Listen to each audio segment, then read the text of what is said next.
No niin, tervetuloa Sypä-Jätkäpajalle ja nyt olisi tarkoitus vihdoin kyllä tätä vaparimoottoria kassaamaan tässä ja mä tosiaan kävin moottorikoneistolla mutkan porottavana ja mä kävin tuolla mikä se nyt oli? Rajaniemen Motorsportilla.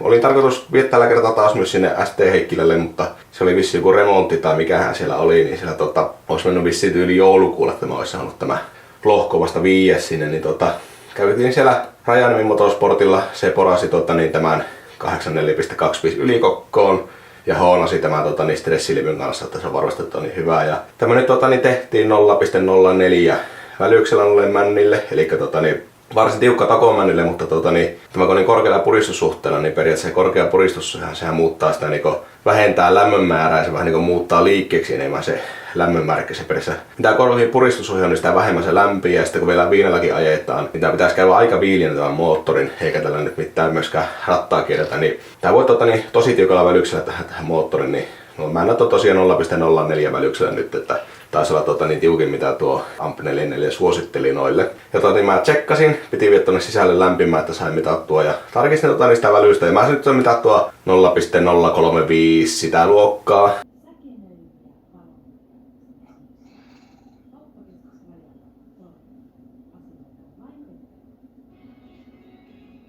Mutta mä en tiedä kuinka tarkkoja on minun mittavehkeet on, niin eiköhän me uskota, että se välys on mitä pitää ollakin tässä näin. Ja nyt varmaan ensimmäiseksi voitaisiin tarkistaa tuo, että se mun kampura on suurin piirtein suora. Eli pyörätetäänpä tämä ympäri tästä näin ja pistetään vaikka tänne perimmäisiin laakerit kiinni ja onko se kampuria pyöritetään ja katsotaanko se suurin piirtein suora.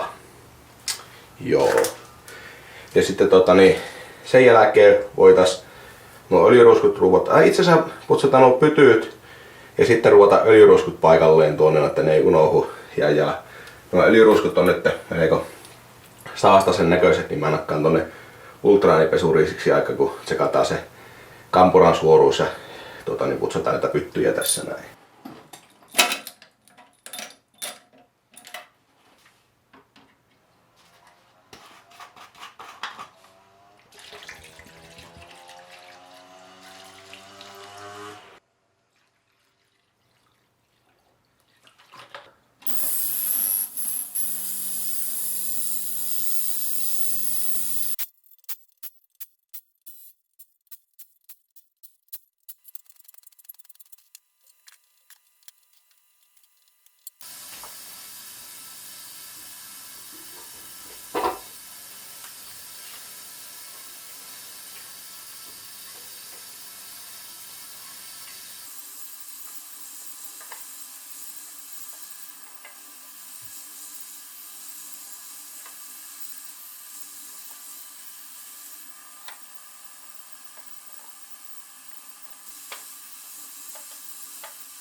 Joo, no tämä homma on nyt hirveän pitkälle edennyt, kun näyttäisi, että tässä olisi 4 satkua heittoa tässä kampurassa, ainakin tässä keskimmäisessä kaudesta vähän pienenee. Se on niin kuin olisi banaanilla tämä kampura ja sitten laakerivälissä on joku 0.02 eli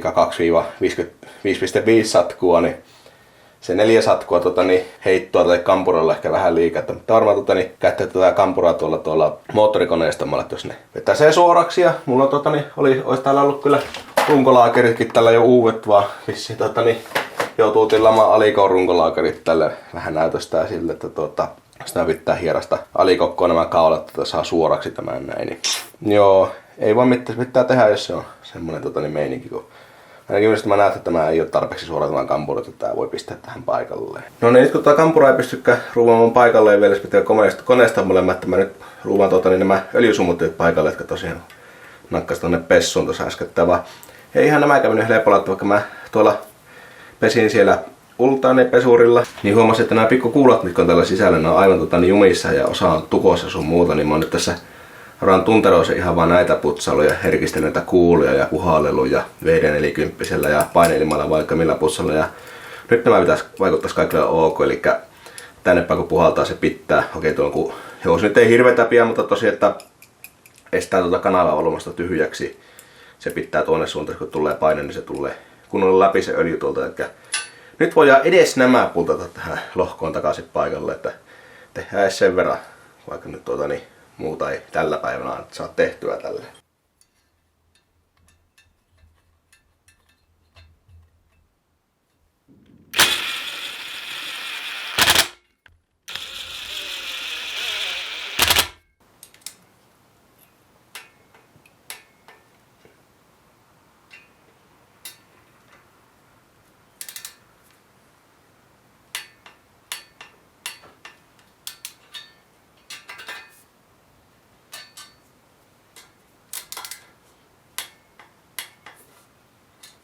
Jos ette tienneet, niin perus ATF on tosi hyvä putsaamaan näitä pyttyjä koneistuksen jälkeen, kun ATF ei ole varsinaisesti niinku öljyä, se on vähän niinku semmoista, mitähän se nyt sanoisi.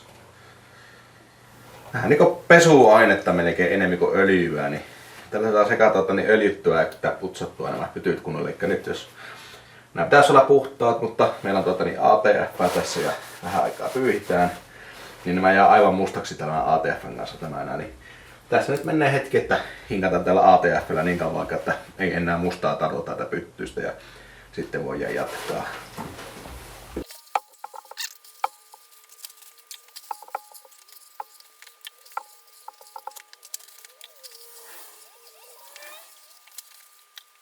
No niin, niitä pyttyjä nyt on hinkuteltu ihan kyllästymiseen asti ATF:llä ja ei enää oikeastaan tarttunut mustaa paperiin, niin voidaan pistää sitten ihan normiöljy tänne, kun tuo ATH tosiaan, niin kuin sanoin, niin se on ehkä enemmän niin kuin pesuaine kuin että voiteluaine, niin se ATF pelkästään ei ehkä maailman parasta täällä pyttyissä on jättää, niin pistetään ihan normiöljyä tuonne pyttyihin, niin se toimii sitä voiteluaineena, kunhan ekkaan kertaa startataan tätä moottoria. Niin.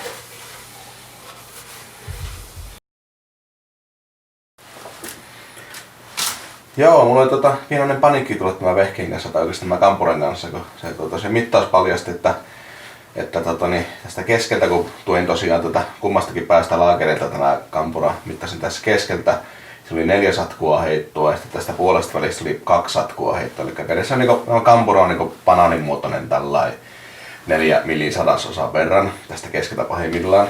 Niin mä että helvetti, että mä ihan pilalla tai minkälaisen 3 metrin kampuraa, minkä ostin tietämättä kunnosta yhtään mitään, mutta näytösti paljon tosi 4 satkua, mutta tarkistin sitten tissistä, mikä on tissistä saatana. PMWn TIS:stä, niin siellä luki, että saa olla 20, eli 0,2 milliä saa olla heittoa tällä kampuralla maksimissa, eli se meni niin heittämällä siihen speksiin. Ja sitten se kuulosti tosi isolta, että jos 20 saa olla heittoa, mutta kävi sitten vielä koneesta monta kysymystä niiden mielipidettä, että rupeeko ne suoristamaan tai muuta, ja sinne ei vaan sanoa, että ei, että kun pikkukoloskoneen kampura, niin 4 satkua on kuulemma aika vähän vielä heittoa tämmöiselle suoruudessa, että ei muuta kuin pistää paikalleen, niin eikä mä tähän työtä käskettyä, niin lyön paikalleen tämä kampura tässä. Ja mä jo sen verran tein, että laitoin nuo uudet glykolaakerit, runkolaakerit tähän paikalleen ja mittasin välykset. Ja välykset näyttelee vaan tismalleen samat kaikissa, että sen vierestä erittäin hyvä homma. Elikkä tämähän se nyt olikaan. Elikkä tuossa jos katsotaan ensimmäistä. Ja Golbensmidin plastikauke, mutta näyttää olla ihan tismalleen samaa kuin se plastikauke, mitä normaalisti tullut käytettyä, kun en sattunut. Tätä tai Suomesta jäi sitä oikeita plastikaukea näköjään saa vaan IP:stä, mutta tismalleen samaa näköjään kuin tämä Golbensmid. Mutta tosiaan niin näyttäisi olevan oikeastaan tasaan tuo 0,038 niin tämä välyys, mikä on tuossa noin. Ja sitten kaikki muut näyttää olevan tismalleen samaan verran, eli tuo seuraava. Se on samaan verran. Tämäkin tasaan tuo 0,38. Tuokin on.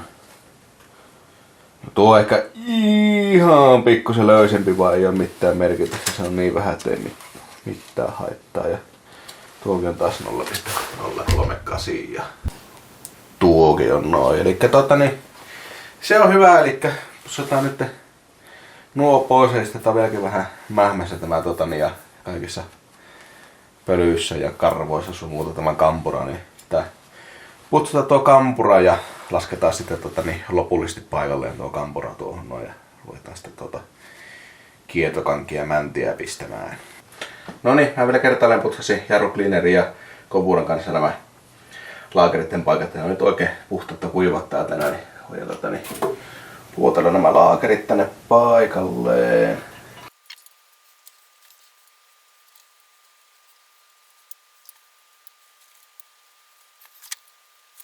Ne on siellä. Mä ostin nyt sitten tämmöstä Redlineen asennuslasvaa. Tää on nyt tämä vähän jänkivin versio, kun ei oikeesti mitään käsitystä kauan kun tuon moottori on.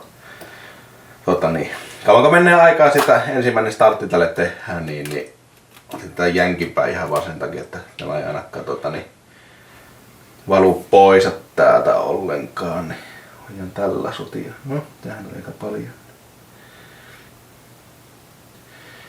Tätä jänkimpää pistetään tänne ottamaan.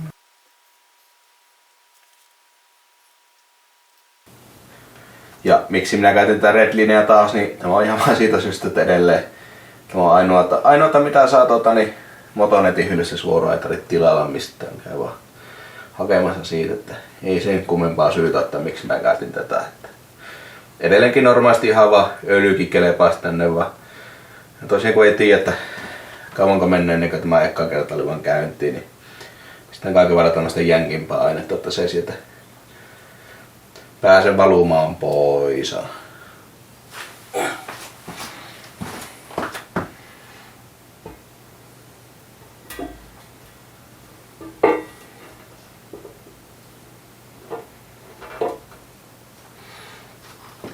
Tämä kampurakin on nyt putsattu jarrukliinerillä ja kompuran kanssa, niin siksi se näyttää sitä vähän erilaiselta.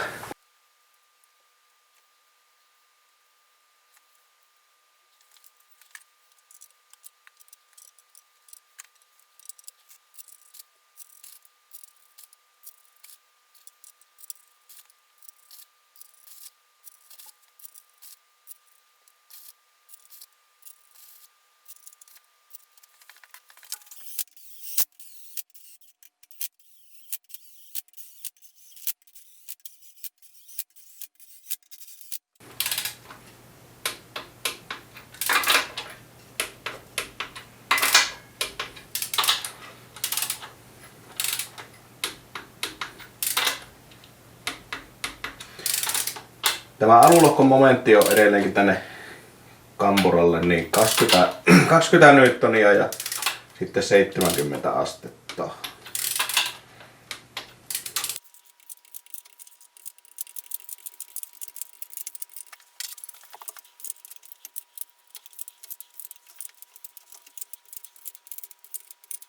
Noin, se on siellä. Toivottavasti pyörii nätisti. Jep.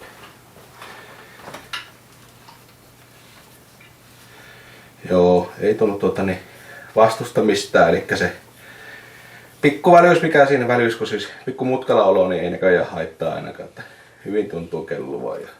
Eiköhän se oo, katsotaan sitten männärikätten katkosvälykset. Tässä näissä Heikan Custom Amp 44 männissä tuli tosiaan tämmöset, oliko nämä nyt Hondan männärenkaat mukana, lähinnä siitä, että nämä on ohkaisimmat tällainen 84 porauksen männärenkaat, mitä vissiin löytyi, eli oliko nämä milli ja oliko ne Bemari omat 1,2 ja 1,5 milliä, niin jää enemmän materiaalia siihen mäntään, mutta siinä Hondan koneessa on samalla lailla teräsputke kuin tässäkin, niin pitäisi olla mitään ongelmaa. Porosta on sama, niin tsekataan nuo katkosvälykset ja tosiaan niin kun mä vähän uumoilin, tää todennäköisesti tulee käymään aika kylmänä tämä moottori sitä korkeasta puristussuhteesta ja E80 sun muuta, niin mä katson mahdollisimman tiukan tähän tästä, että kuka nyt löysää haluaiskaan. Mutta joo, niin se Bemarin Specs oli muistaakseni ylemmälle ja alemmalle renkaalle 0,2 millistä ylöspäin. Niin mä toivoisin, että nämä olisi vaikka se 0,2 milliä, niin sitten olisi niin semmonen viimeisen päälle niin hyvä se välyys. Eli mahdollisimman tiukka sinne, niin käytetään nämä tuolla paikallaan ja katsotaan mitä se sanoo. Sitten kaikki kerralla, niin ei mene koko iltaa tässä. Niin.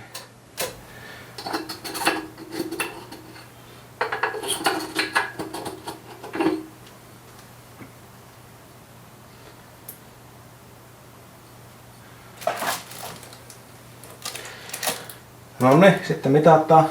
Välys näyttää melko pieneltä, mikä on hyvä. Jotenkin vähän vinnua. Ja onko tuo männä yläpuoli on niin semmonen ei tasainen, niin näköjään ei ihan onnistunut näiden painaminen suoraan tänne. Onko ne? On ne suoraan, ne pikkusen vaan pääteen tuolla huonosti. No, katsotaan. Tää on kyllä ainakin saatana vinossa. Niin.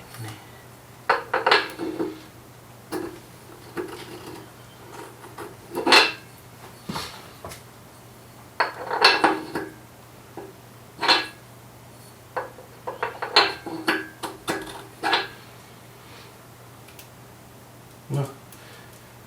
Siihen menee 0,2. Hävittääkö hierosta? 0,2. Tuo on vähän löysä. 0,2.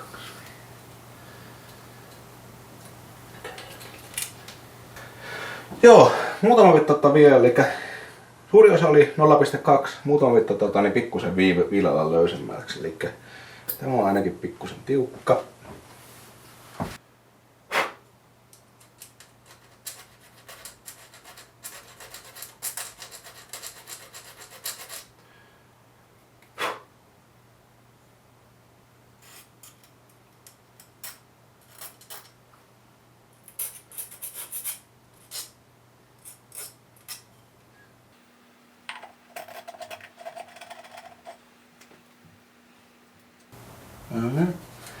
Nyt mennään 0,2 sinne.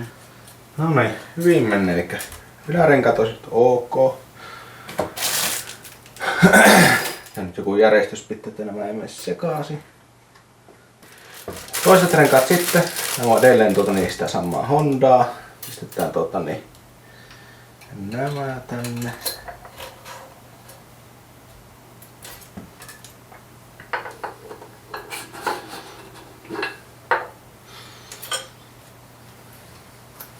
Noin.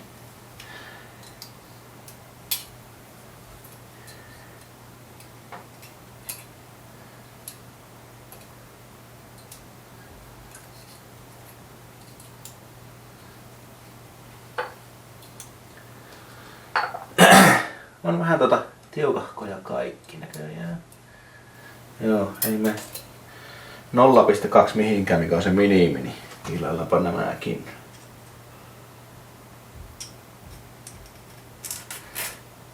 Ja nyt puhutaan niin pienistä muutoksista, että mä käytän ihan vaan pikku viilaisu muuta, että ei oteta puolta milliä pois, niin kuin näihin turpovehkeisiin on tehty. Niin pikkusen vaan viilalla tuosta pyyhkäsen.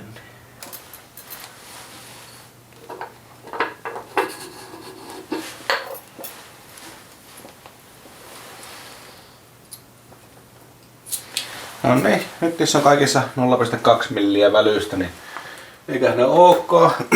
Hitä nämä männät ja koitellaan sitä männistä ja männän tappeista renkasta saada painotettua semmonen mahdollisimman tasainen setti, eli kokeillaan, kun se on pieniä eroja näissä männissä. Näissä oli, oli hänet muistaakseni onko ne peräti milliin sisään nämä männät, mutta kumminkin ne pieniä eroja ja männän tapeissa kans pieniä eroja, niin koitetaan niistä tasata sinne mahdollisimman tasainen setti näitä mäntiä ja muita osia tänne pyttyihin, niin voidaan sitten kasata kelkanget paikalle ja survoa tuonne lohkoon nämä. Nyt sitten tosiaan koitetaan saada nämä männät ja tapit ja nämä samanpainoiset yhteisenä. Eli jos on pieniä eroja näissä tapeissa sekä näissä männissä painoissa, niin koitetaan tehdä sillä, että olisi samanpainoisia nämä näin. Eli vaikka tuosta.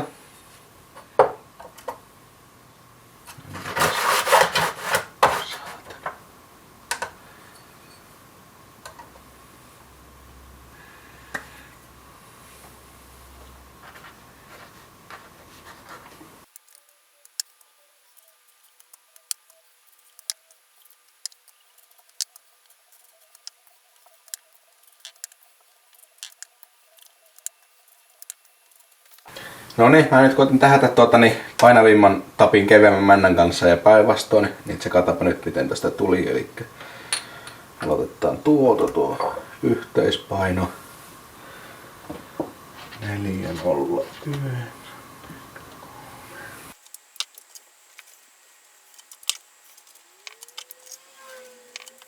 No niin, ne oli tähätty siihen. Näissä oli 4 grammaa heittoa näissä tappeissa. Näissä oli about gramma heittoa näissä männissä, eli nyt saatiin 3 grammaa sisään. Nyt mä voisin vielä mitata nämä männärenkaat tässä. Mä oon nyt tehty nuo katkosvälykset per pytty näissä. Eli ne on pitää mennä niihin pyttyihin, mitä ne tässä nää lukkee. Mutta me aletaan mitata näiden männärengassettien painot vielä, onko niissä eroa, että jos on, niin koetaan niillä vähän säätää vielä tätä painoa, niin pistetään tuo päälle ja mitataan.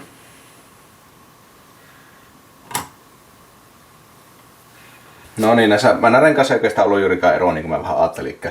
Tuo yksi oli joku 0,1-0,2 grammaa painoa, mutta sillä ei nyt oikeastaan suurta merkitystä, että tässä on niin rammaa heittoa suurin piirtein. Niin mä tajan tehdä niin, että mä otan näistä 3 painovimmasta ihan pikkusen matskua pois männistä ja pistetään sitten paikalle nämä, että eiköhän se sillä vältä tämä homma. No niin, nyt ne on loppuun ensin tasapainoteltu ja sitten näistä männän tappeista sisältää tuommoista kartiota juuri näihin, jos se näkyy tuohon kameralle ja niitä vähän eri määriä ja nyt on tosiaan sitten kaikki ruudut männissä ja nyt on mitattu, niin tää on 427 on pieni ja 428,4 on 428,7 on iso, eli ne 1,7 grammaa sisään kaikki, niin kyllä se mulle kelepaa. Mä en tiedä, onko tällä tasapainottuna oikeasti mitään käytännön merkitystä edes mihinkään, mutta mulla ei ole mikään kiirtää moottoria tehdä, niin kunhan nyt on tuusannut ja kattonut mahdollisimman tasapainoon nämä näin, niin kyllä se 1,7 grammaa sisään nämä männät, niin kyllä tämä saa välttää, että nyt periaatteessa saa putsata, laitetaan männän renkaat ja kietotaan nyt paikalle ja surutaan tuonne moottoriin sen jälkeen nämä näin.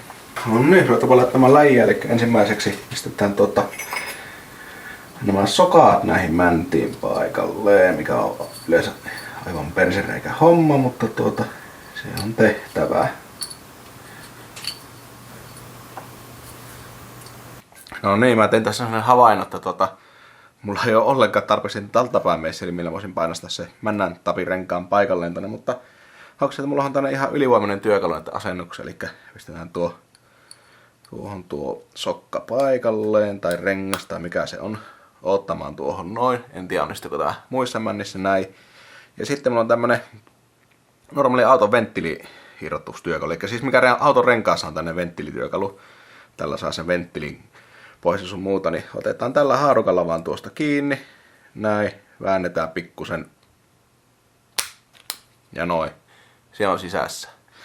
En oo kyllä ikinä ajatellut, että tämä on ihan ylivoimainen työkalu tähän näin.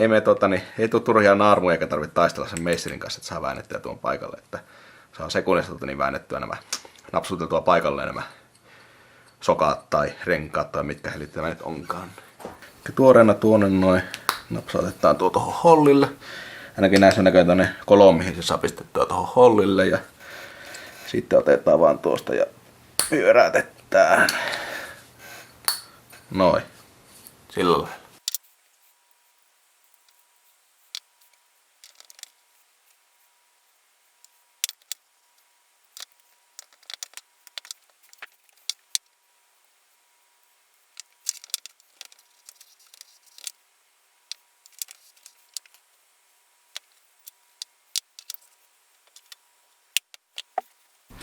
Joo, piti luovuttaa näköjään tuo videon kuvaaminen, kun otti noita sokkia tuossa pöydän paikalla. Ei siinä pöydällä onnistunut ollenkaan. Niin napsuttelin tuossa sylissä nuo sokaat paikalleen, kun se on siinä huomattavasti helpompi puta. Siinäpä nyt veivien kanssa oottas. Sitten pyydetään nuo männärenkaat paikalla, mihin mäntiin. Ja sitten voidaan ruveta tonne moottorin ottelemaan nuo paikalleen. No niin, mä ajattelin, että tämäkin suosille sylissä. Eli ensimmäiseksi pistetään tämä öljyrenkaan, mikä tämä on tämä haitarisysteemin näköinen. Tää pitää varoa, että tämä ei mene tällä limittäin, niin kuin tämä herkästi menee, vaan se pitää olla niin päät vastakkain tuolla. Se pistetään sinne. Ja tosiaan katsotaan tarkkaan, että se ei mene limittäin, koska se tykkää tosi herkästi mennä niin. No niin, nyt on päät vastakkain. Sitten tulee nämä ylä- ja alapuolella nämä öljyrenkaat.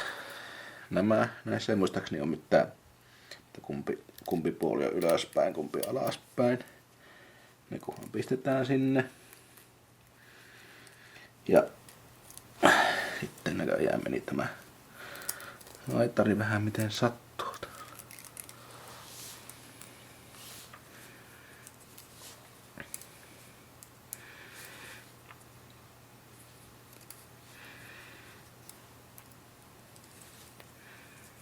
No niin, se on siellä. Ja sitten näissähän on sitten se juttu, että tähän on haitari on merkattu tuo katkoskohta tuolla, mikä on tuonne valkoinen tuolla. Niin ei ihan samaan kohtaan pistetä tätä itse renkaan katkoskohtaa, että ne pistetään niinku eri kohtiin. Lähinnä sillä, että ne ei mene vastakkain, rupea sitten sylttää on keskenään siellä. Sitten tulee tämä ylempi ja tuossa on tuo katkos, tuolla on tuo katkos, niin pistää vaikka tuonne suuntaan tämä katkos. Niin ne ei aita ongelmia siellä. Ne meni väärään rakkoon.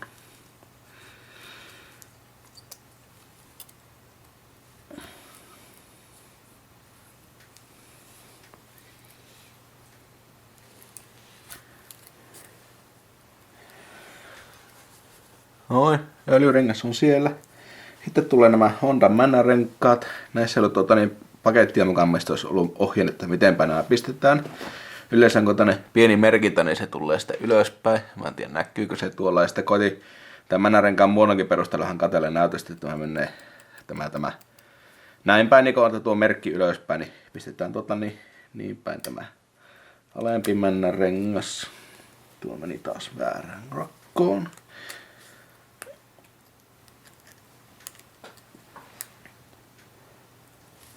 Noin. Ja sitten vielä ylempi Manna-rengas, tehdään sama homma. Merkki ylöspäin, nyt pistetään, tuolla on katkosväli, niin pistetään tämä toinen katkosväli tänne vaan. Ja niitä ei vaan älyttömän suurta merkitystä ole, koska näitä joka tapauksessa koneen kädessä pyörii täällä, että ne saattaa aina vastakkainkin nuo katkosvälykset. Pistetään nyt tuolla noin ja näissä öljyrenkaissa nyt oli lähinnä sillä, että tämän haitarin kanssa ei rupeta sylttäämään, jos ne on niin samassa kohdassa nuo katkosvälykset. Mutta se on siinä 5 jäljellä. Taidan tehdä poissa kamerasta, niin mä saan paljon helpommin tehtyä, mutta tiedätte, perussettiä. No niin, ruvetaanpa näitä puuttelemaan paikalleen sitten, eli perinteinen Manna-rengastyökalua. Yritin etsiä semmoista kartiotyökalua, mutta niitä oli vain 84 ja 84,5 koossa, ei ollut ollenkaan .25 kokoa, niin en sitten ostanut sitä ihmekartiotyökalua tähän hommaan, mutta tämä on mennyt ennenkin tällä näin.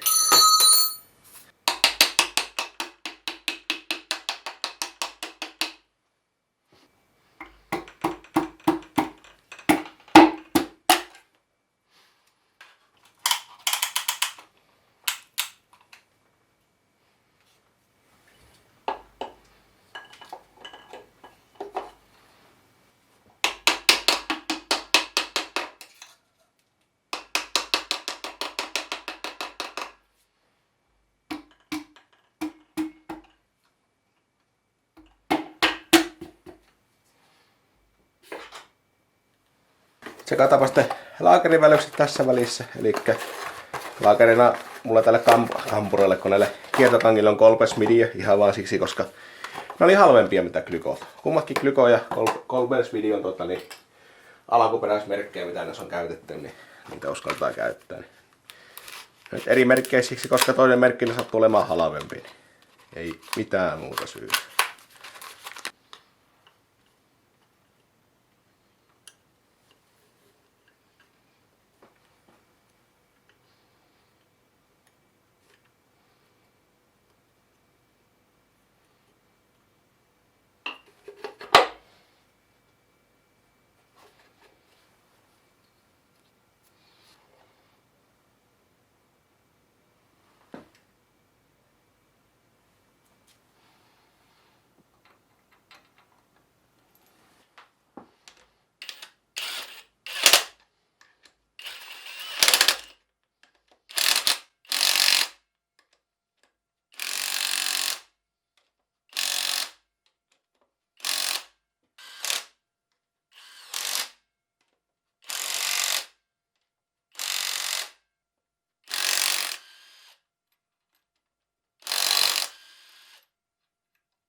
No niin, näissä on 0,038 käytännössä joo. Entä sitten tuolla?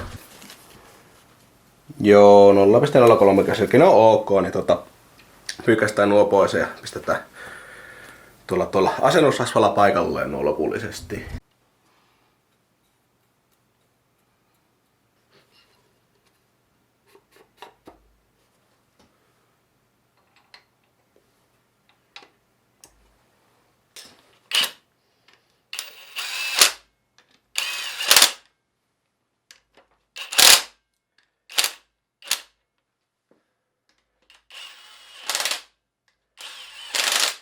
Näille tämä momentti taisi olla tuo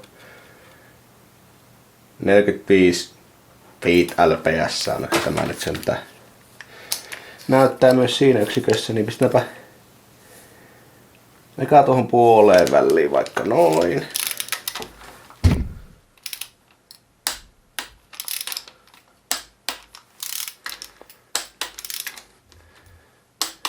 Sitten pistetään se. Niitä oli Newtonia nyt tuolta. 45 pistetään tänne näin. Se on tuossa noin.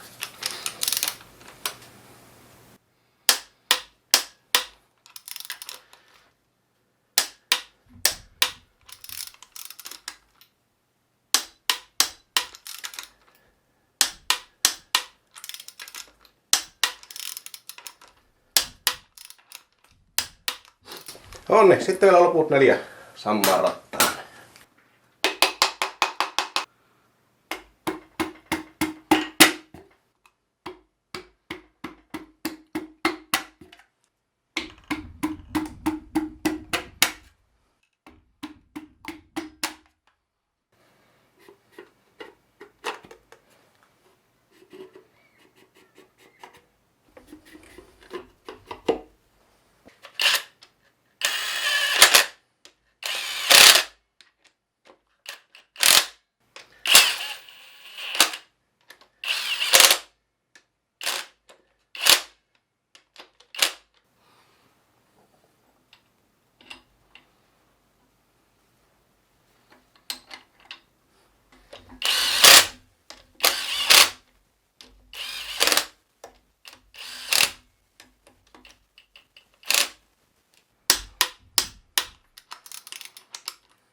Sitäpä sitten tämä öljypumppu ja nyt tulee vähän mielenkiintoisessa järjestyksessä, eli tämä tulee tähän. Onko tuolla ohjuri tuolla? Joo.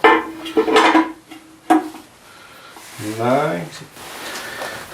Nämä pultit on tuolla ultraäänipesurissa pyöräytetty ja mä pikkusen pistä tipaan kierrelukitetta näihin, vaikka näihin ei normaalisti tarvi ihan taas, että jos ne yrittää pakittaa, niin ne ei oikeasti pakita sieltä pihalle.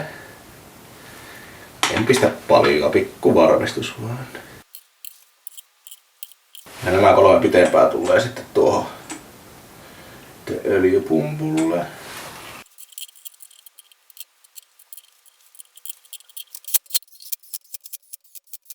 Sitten momenttia vaan vielä kiinni, että on varmasti ok.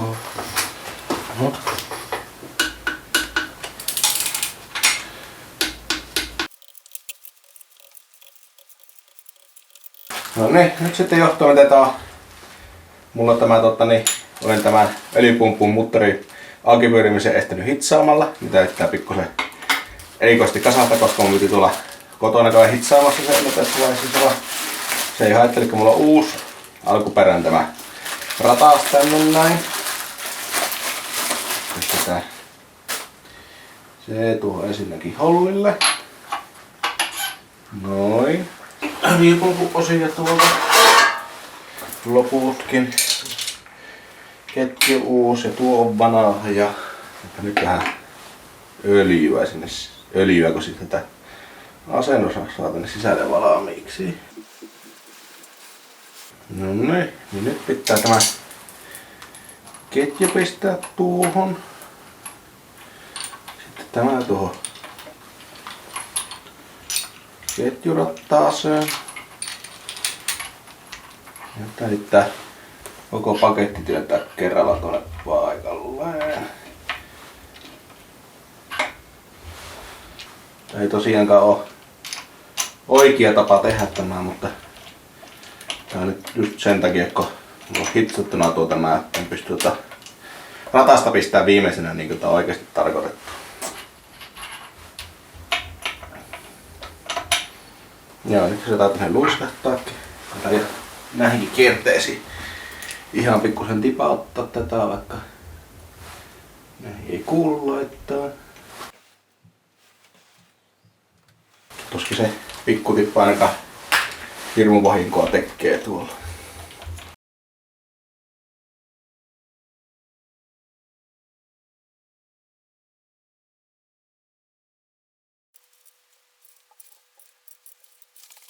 Sitten varmaan siellä jo ensimmäiset kiljuu, että tämä ei tämä pelkkä hitsaus tälle riitä, eli kun tämä mutteri pääsee pyörimään tästä auki, niin se katkeaa tuo akseli, mutta joo, se on totta. Tämä 3 litrasen kampuran kanssa voi sitä käydä, että jos tämä mutteri pääsee auki, niin tämä akseli katkeaa. Mutta se ei johdu siitä, että tässä on jotenkin heikko tämä akseli, vaan se on vaan edelleen siitä, että kun tämä rupeaa värisemään, eli soimaan tämä kampura isommilla kierroksilla, niin sitten täällä kaikki läkähtää täällä ihan helvetisti ja se pyydetään mutteri auki ja sitten hajottaa tuo akselin seuraavaksi, kun tämä ketju tällä läkähtää. Normaalistihan tämä kun ajat normaali vakiomoottori ja varsinkin pienemmällä iskulla, niin tämä klappi tässä ketjussa. Se nyt yllättää vähän tätä klappia, koska tämä on kaikki periaatteessa uutta tässä näin, mutta tämäkin lappi on vissiin tarpeeksi vaikka mä hajottamaan tätä, niin näissä ensimmäisessä M50-koneessa oli sellainen laahain tässä näin.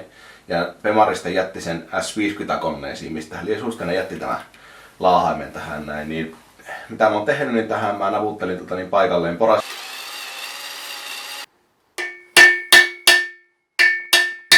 S50-koneen tämän laahaimen nämä tapit tuohon ja pistän tämä S50-koneen laahain tähän nyt pitämään ketjua kirjalla. Eli tämä ei muistaakseni ollut kuin parikymppiä nämä osat tähän näin. Ei sen kalliimpia, pistän tämän tämmöisenä yhdennäköisenä varmistuksena tähän näin. Noin, se siinä tosiaan pitää ketjua kirjalla. Pistää vaikka vähän siihen rasvaakin ja pyöräyttää tuolla viitekertaalleen. Niin. Onko mitään merkitystä, mutta tehdään sillä lailla.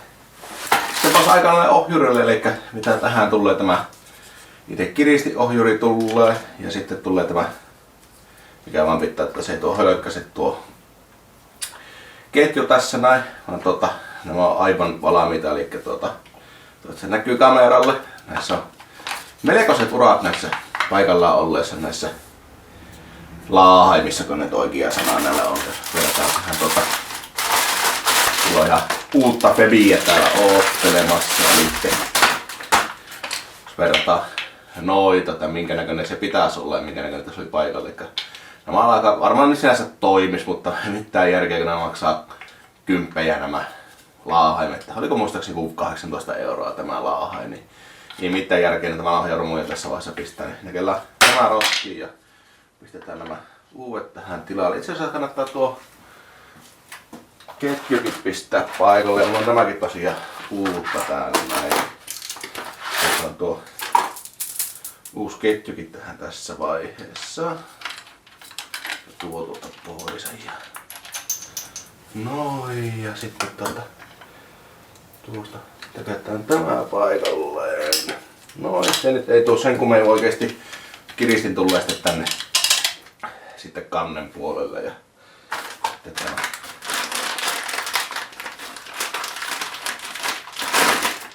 No, tää on monessa pussissa. Toinen laahan, kumminhan päin tämä nyt tuli. Tämä nyt ei muistaakseni saanutkaan väärinpäin tätä, eli näissä pisteissä ottaa tuonne kiinni, niin se tulee näin päin. Joo.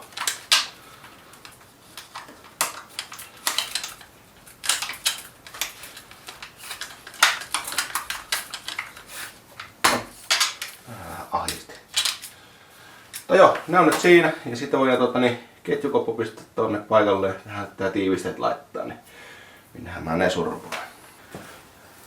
Joo, eli täällä alkaa tää tiivistellä ja olemaan. Mä tuo takaa-Stefan pisti jo paikalleen tuonne. Täällä on oletuksena etu-Stefan. Joo, tuo me tarvitaan. Näitä on taitaa olla öljyjuttuja. Just nyt ei tarvita noita. Kannen tiivistä. Missä mulla on ne loput? Täällä alla. Elikkä joo. Me tarvitaan. Tämä ja tämä tiiviste tarvitaan tässä vaiheessa. Joo. Älä tipu. Joo, eli tässä nyt tämä koppa pääasiassa putsottuna. Mulla on jo tuo vanha Stefa tuolla paikalla, niin vaihdetaan tuo Stefa pois ja uusi tilalla ja sitten pullataan tämä kiinni. Sitten tämä uusi. Mä painastan tähän vasaralla. Tässä on tämmönen suoja, muistaakseni on, että niin joo, tämä on tämä tiivistemalli, missä jousto tuossa. Niin se oli sillä, että kun tämä kupi nyt ottaa pois, niin tunnisissa nyt asentaa, mutta minä nyt lyön saman tien tämä osio läjään tästä näin, niin mä voin tämän nyt ottaa vaan tuosta pois ja naputellaanpa tuosta sisään. Oho, ei enää.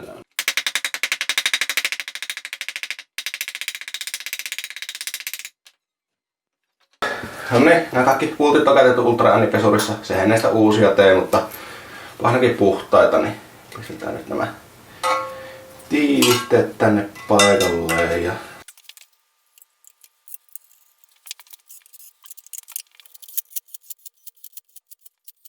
Sitten otetaankin se varmaan tämä tärkein osuus, mikä pitää tämä moottorin läjässä tällä 3 litran kampurilla, eli se damperi. Mä sen ensimmäisen osaston tosiaan manasin, että se VAK Motorsportin, mikä tähän menee paikalle ja se damperi, niin se on ihan sairaan kallis. Se edelleenkin se on, mitähän se, reilusti yli tonnin tulisi kaikki ne maksamaan Suomeen. Puhuin myös muista vaihtoehtoista, mutta se mitä mä nyt tähän hommasin, niin mulla on nyt Atin superdamperi. Tarkentaakohan se tuo kamera. No, etteköhän te näe. Atin superdamperi, tämä tuli Summitilta pikku välikäin kautta.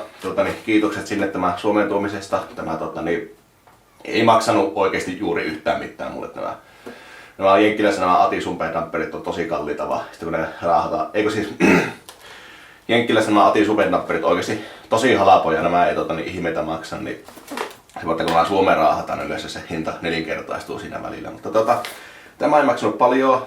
Tämä on sevydamperi, mikä saattaa kuulostaa ouvolta, mutta tätä samaa käytetään myös kaksiitsukan kanssa. Ja tämä on pelkkä, niin huomaat, pelkkä tämä kuori. Eli tuo adapteri puuttuu tuossa. Tätä on tosi monessa sevykoneissa ja eri adapterilla myydään tätä näin. Tämä on tosiaan pelkkä kuori ja kaksi itse taas kanssa. Se on se adapteri periaatteessa vaan eri. Ja se, että tämä saa tähän M50 tai M50 sadallisen kiinni, niin meillä on tämmönen hieno tuote täällä Suomessa nykyään saatavilla. Eli MRT Engineeriltä tulee tänne adapteri tähän. Eli tämä pulttaa tähän M50 kiertokankeen kampuraa ja tämä pulttaa tähän. Ja tällä saadaan ne värinäongelmat tältä 3 litran kampuralta kuriin sitten. Eli ei pitäisi alkaa öljypumpun mutterit ja muuta pyörimään auki ensi alakunkaan. Ja tämä on nyt se kaikista kriittisin pala niin tähän palapeliin. Eli tämmönen suomalainen firma kuin MRT Engineer, niin näitä IP:stä voin pistää linkin tuonne alas, mistä teiltä saa. Mä maksoin tästä ihan oikean hinnan tästä osasta. Tämä ei ole mikään maksettu mainos, mutta tosi hieno, että Suomessakin tehdään tämmösiä. Niin vakiohan tähän menee tällä vaan kun sujauttaa sen. Mutta se, että tämä on tämmönen luistava tämä fitmentti tässä näin, niin se on itse asiassa vähän huono asia tässä, että se pitää saada tämä damperi mahdollisimman yhtä puolta tämän kampuran kanssa. Niin siksi tässä tämä reikä on. Se pitäisi olla pari satkua, mä mittasin, että se on joku satkun 2 satkua, niin pienempi tämä reikä. Niin tää on vähän niin onko se friction fitti. Mä en tiedä mikä se suomeksi on se oikea niin, mutta tosiaan tämä reikä on pienempi tällä kampura, niin tää nyt pitää koittaa tuolla pultilla vettää tähän paikalleen. Tähän voisi koittaa lämmittää sun muuta, mutta sitten varmaan alkaa tämä tevaa sulaamaan, niin tämä pitäisi mennä tähän paikalleen. Tähän puhutaan tämä, mikä se myynti-ilmoitus, tämä hoonaamisesta sun muuta. Mutta niin se hoonaaminen olisi vaan niin tarvittavaa, jos tämä Kampuran tämä kärsä, mikä tämä onkaan, niin on siinä speksin yläpäässä. Eli tämä mittao pitäisi olla 32-31,98 milliä. Mä mittasin, että mulla olisi 31,98 milliä just siellä alapäässä. Jos on siellä ihan yläpäässä 32 milliä, niin silloin tämä saattaisi vaatia hoonausta, että tulee se satkun pari pienempi tämä reiästä tästä. Tämä pitäisi mennä nyt suorita tähän näin, niin katsotaan. Mä en ole tätä asentanut oikeasti, koska tämä vaikuttaa siltä, että mä oon siellä paikalla ja sitten laitetaan järjää ulos vetää ja mä saan pois tästä. Niin kokkelemaan pistää vähän öljyä tähän, että tuo Stefan ei hajua tuosta ja kokkella vetää pultilla se paikalleen.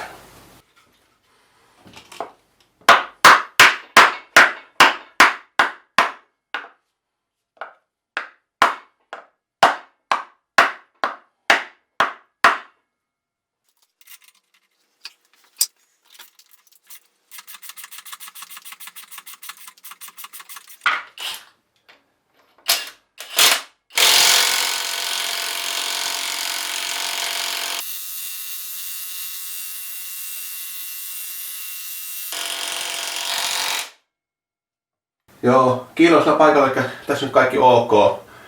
Yrittää tuon nimeltä tämä kuningaspultti vettää se 400 newtonia, mutta olisin tai olla sanotaan tarpeeksi sua varoittaisin tällä hetkellä, niin mä pistän sen tähän hollille ja muistan kiristää sen myöhemmin sitten tästä näin. Mutta voi nyt tuo damperi itse asiassa pistää tuohon paikalleen.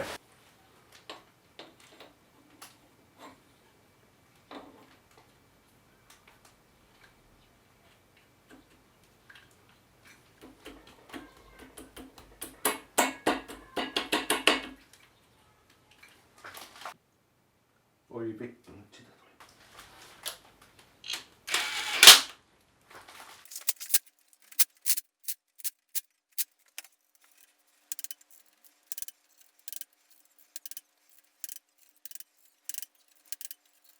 Tähän oikeasti kuuluu vielä nämä 3 pulttia lisää, mutta mulla tosiaan tulee se ilmastonin hihnapyörä vielä tähän näin ja se tulee näille kiinni, niin mä pistän nämä vaan tähän hollille, että nämä ei mene hukkaan.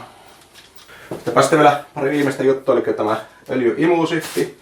Tässä on uusi vitonkuminen rengas öljyttynä, että se menee tuonne sisään. Tämä on niin kuuma paikka, että normikumi ei täällä kestä ja jos tämä hapertuu, niin se imee täältä ilmaa ja öljynkierto pelaa oikein kunnolla, niin tuo on tärkeä olla vitonkuminen rengas tuolla noin.